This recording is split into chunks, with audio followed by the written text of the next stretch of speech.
শান্তনীর একটা block development project, এটা 21 কাঠা ল্যান্ডের উপরে ডিজাইন করা এবং ব্লক ডেভেলপমেন্ট বাংলাদেশের রেসপেক্টে একটা নতুন বিল্ডিং টাইপোলজি যেটা ড্যাব 2022 থেকে 35-এ ইন্ট্রোডিউস করা হয় এবং এই টাইপোলজির আওতায় একটা ল্যান্ডে অনেক হায়ার ফার দেওয়া হয়, অর্থাৎ হাই রাইজ বিল্ডিং এবং বেশি সংখ্যক অ্যাপার্টমেন্ট এবং বেশি স্কোয়ার ফিট এখানে নির্মাণ করা যায়। কিন্তু এখানে শর্ত থাকে যে এখানে অনেক বড় অংশের একটি জায়গা বিল্ডিং এর রেসিডেন্টের জন্য এবং একই সাথে এই এলাকাবাসীর জন্য খেলার মাঠ হিসেবে বা কমিউনিটি ফ্যাসিলিটি হিসেবে ব্যবহার করার সুযোগ দিতে হবে।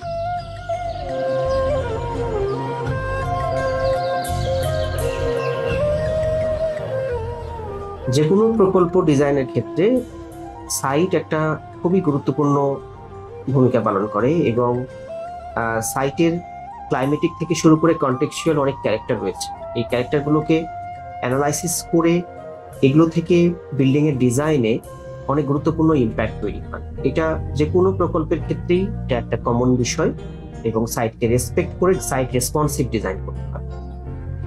এটার প্ল্যানিংটাকে লক্ষ্য করলে দেখা যায় যে এটা একটা কম্প্যাক্ট বক্স বা একটা রিজিড প্ল্যানিং। বিল্ডিংটা পুরো সাইটের ভিতরে অনেকটাই ছড়িয়ে ছিটিয়ে বসেছে, অর্থাৎ এটাকে আমরা একটা স্ক্যাটার্ড প্ল্যানিং বলতে পারি।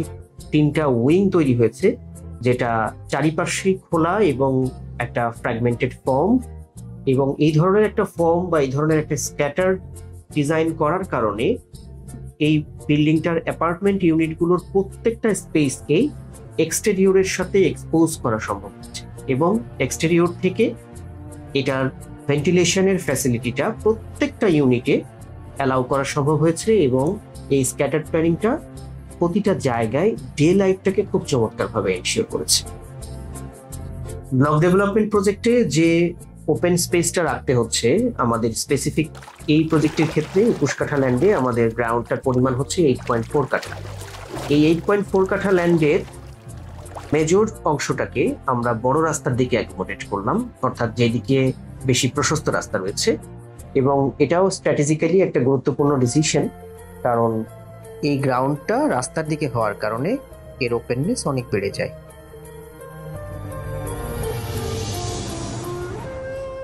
শান্তনীর প্রজেক্টের মধ্যে যখন আমরা নর্থ এবং সাউথের মধ্যে ফিল্ডটাকে লোকেট করছি তখন দেখা যায় যে এখানে হলো প্রপার সানলাইট এবং শ্যাডো কাস্ট করারও একটা বিষয় চলে আসে, যেটা আমরা আসলে অ্যানালাইসিসের থ্রুতে দেখতে পাই যে থ্রু আউট দ্য ইয়ার একটা টাইমে দেখা যাচ্ছে যে সানলাইটটা নর্থ সাইডে অনেক বেশি, সাউথের মধ্যে কম। অন্য একটা টাইমের মধ্যে দেখা যাচ্ছে যে সাউথের মধ্যে বেশি এবং সানলাইটটা নর্থের মধ্যে কম, এবং এটি ভেজিটেশন গ্রোথের জন্য খুবই গুরুত্বপূর্ণ। অ্যাপার্টমেন্টের মধ্যে যখন আমরা এটার টেকনিক্যাল অ্যাসপেক্টগুলো নিয়ে কথাবার্তা বলছি তখন আমাদের মাথায় আসছে যে ফায়ার ফাইটিং কানেকশনগুলো কোথা থেকে হতে পারে, তারপর ইলেকট্রিক্যাল কানেক্টিভিটি, প্লাম্বিংয়ের কানেক্টিভিটি, গ্রাউন্ডের মধ্যেও সাবস্টেশন কোথায় হচ্ছে, গ্যাস স্টেশন কোথায় হচ্ছে, এই সব টেকনিক্যাল অ্যান্ড ইঞ্জিনিয়ারিং অ্যাসপেক্টগুলো যখন ডিজাইনে ইন্টিগ্রেট করা হচ্ছে তখন ডিজাইনের গ্রাউন্ড ফ্লোর এবং টিপিক্যাল ফ্লোরে অনেক চেঞ্জেস চলে আসে।